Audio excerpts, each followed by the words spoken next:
Нецели 3 месеци преостануваат за антикорупцијска да инсталира опрема доделена пред 3 години од Европската Унија.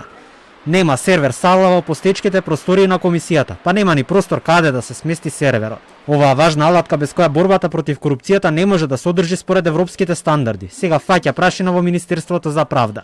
А со тоа се запознаени одговорните ревизори кои не пропуштиле да направат проверка дали сета опрема која што е доделена на државата е искористена за намената за која што е добиена. Констатираат дека дел од опремата, значи овие сервериве, не се користат за намената за која што биле доделени. Тоа е влезено во ревизорскиот извештај и констатирано е дека ќе има потенцијално финансиско влијание доколку до определениот рок од 31 март нема да се инсталираат овие сервери. Антикорупцијски извиси со нови простории на сметка на Министерството за политички систем на Артан Груби.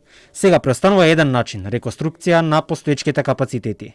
Размислувавме како да се справиме со овој проблем и тогаш донесовме одлука да направиме реконструкција на постојниве простории.